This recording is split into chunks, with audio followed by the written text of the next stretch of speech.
The article we're going to be covering today was sent to me by Miss Peculiar Shade. Thank you very much. The article in question was posted on April 1st, which has me wondering if this is a troll. We're going to, of course, pretend it isn't, because why not? And as with any video, we can't start it without this. Sammich. I'm going to need a Sammich. Sammich. I'm going to need a Sammich. Sammich.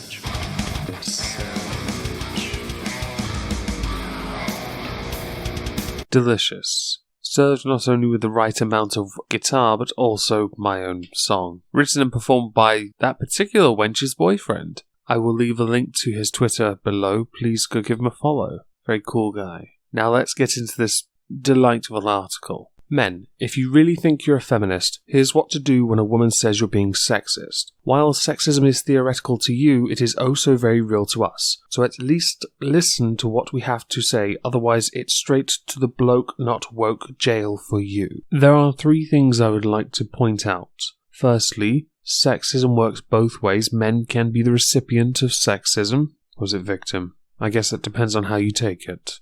Second, I was always led to believe wearing this douche nozzle t-shirt was enough to be called a feminist, and certainly a male feminist. And third, please do us all a kindness and not use the word woke. It is retarded. There's a conversation I've had with men more times than I care to recount, and it goes a bit like this. Me, hey, that's a sexist thing to say. Man, me? I said something sexist? I'm not sexist, I'm a feminist. I think you're being sensitive. What I said had nothing to do with gender. Me, you've done it again. This debate is so stale it makes me want to stuff bits of chewed up beer mats into my ears so I can't hear a man telling me that he alone as a real feminist truly knows when the spectre of sexism has entered the room. If you've had this conversation on multiple occasions, and it seems to follow the same pattern, it is either indicative of actual sexism or, and this is more likely, you're looking for sexism, and so you decided that everything and anything is sexist, or basically everything is sexist, everything is racist, everything is homophobic, and you have to point it all out. While I loathe that particular video and its overuse in content, I have to concede it is relevant to the points I'm making, and it does seem to fit quite nicely. Now, you mention real feminist. As in, the man thinks he's a real feminist, but he can't really be that because he's a man, so at best he's an ally, which is what you are supposed to say because that's the best way to treat male feminists. But what I want to know is, what is a real feminist? We have been told on multiple occasions that no one feminist represents all of feminism. So feminism is supposed to be a collective where no one person can represent anyone. You're not the Borg even though you behave like the Borg. But you have this fantastic loophole to get out of it. It's just a curiosity. I just want to know what a real feminist is, because the most popular one that gets shoved down my throat is this, or this, or this, all of which are rather disgusting, really, aren't they? And all very similar. Maybe that episode of Girls you watched, or that extract of gender trouble you read in your political science undergrad didn't cover this. But feminism isn't a qualification you earn once in your life and never have to think about ever again.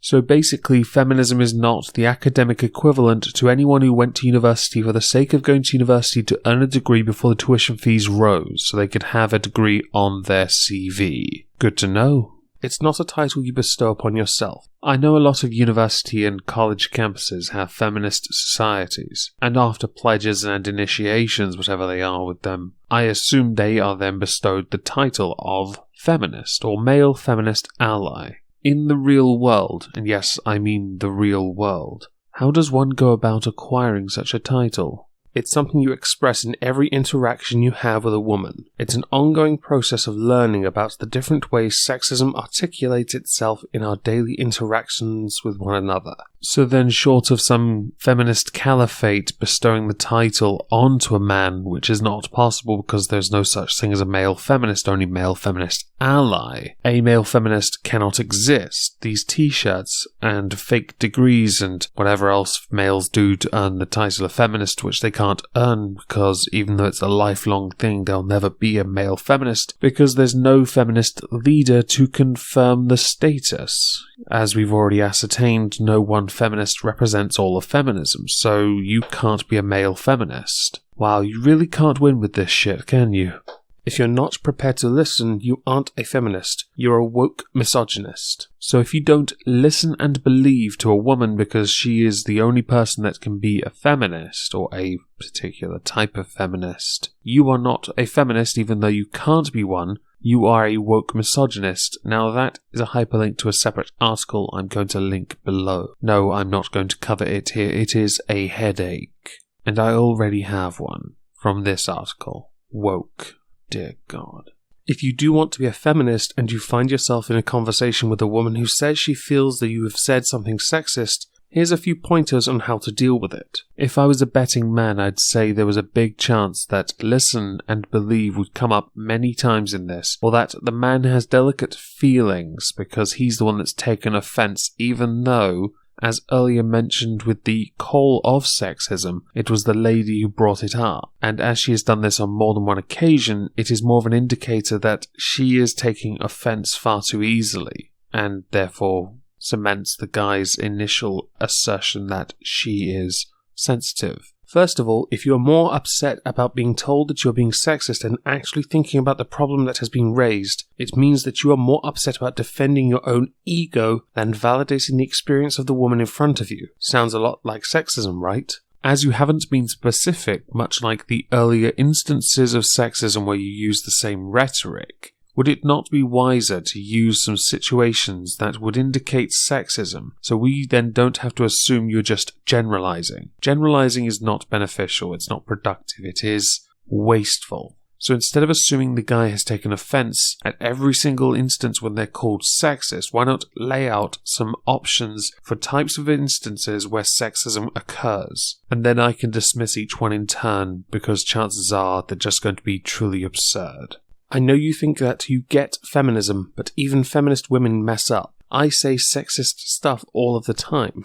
Once in a Muay Thai boxing class, I said I kick like a girl. What you said wasn't sexist. It was somewhat inaccurate because you are a woman. But there are some trends that are very common with girls in throwing and kicking. For example, girls generally don't learn sports or are less interested in sports as guys. So when they try and throw, their wrist bends back and the ball doesn't go as far, it goes up more. And it's the same with kicking, which is why girls generally aren't as good at football. Of course, though, that can be changed easily enough with training, so what you said wasn't sexist because you were in a Muay Thai class. You are there to learn, there to train, there to improve.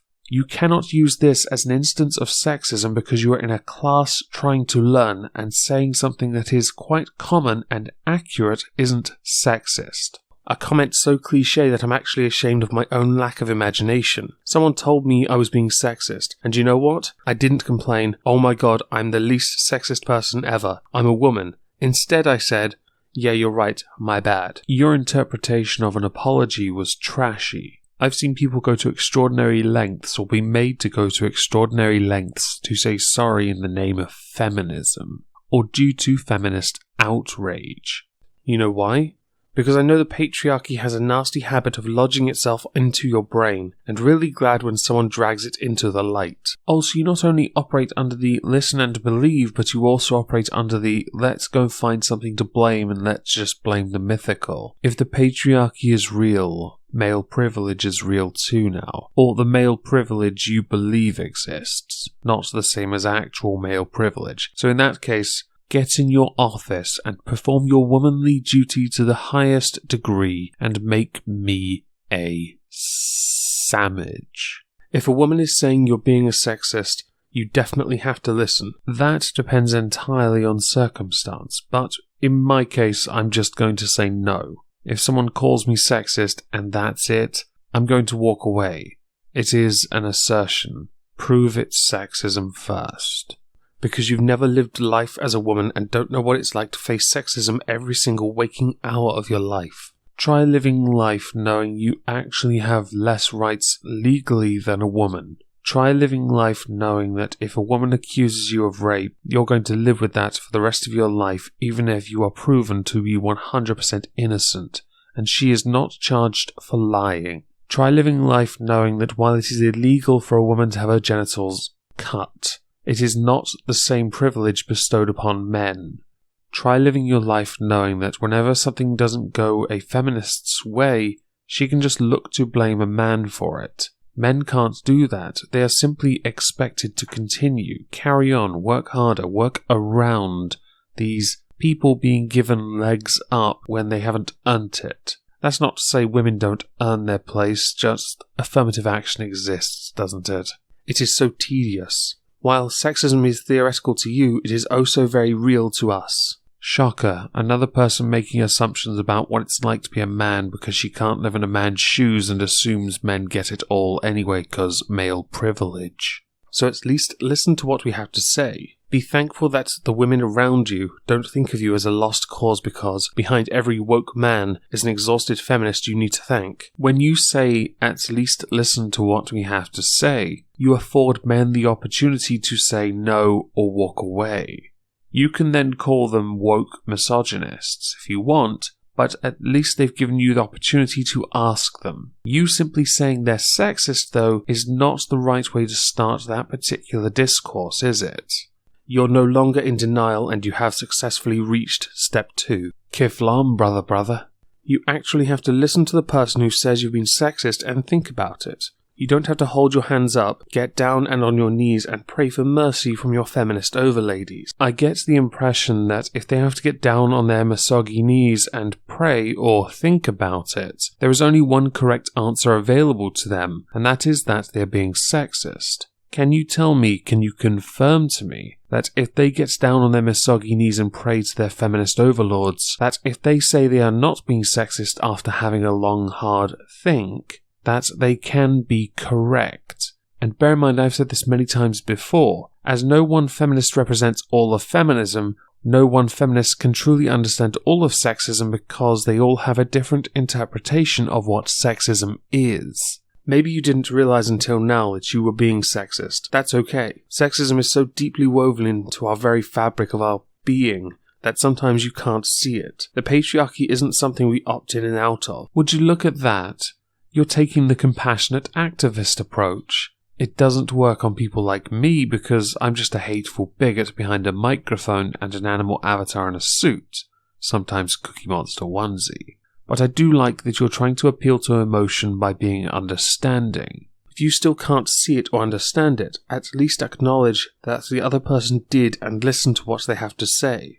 Let's say I do. Let's say I listen to them when they call me sexist, and I still disagree with them. Will they afford me the same time I have afforded them by listening to me telling them how I was not being sexist, how they are being hypersensitive, how they are being stupid, and how they need to deal with this to prevent further or future interactions going awry like this? If you're still denying it even happened, then straight to the bloke not woke jail. Do not pass go. If you believe in the patriarchy, then you believe in male privilege, remember? We don't have to go to the bloke not woke jail. We've got male privilege, and therefore it's a get out of jail free card. Sorry, get out of woke misogynist jail free card.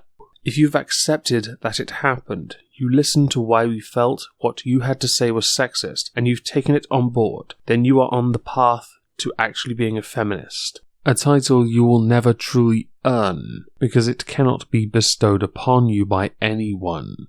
Because guess what? Feminism is something you do, not an abstract label you appropriate because women think it's hot.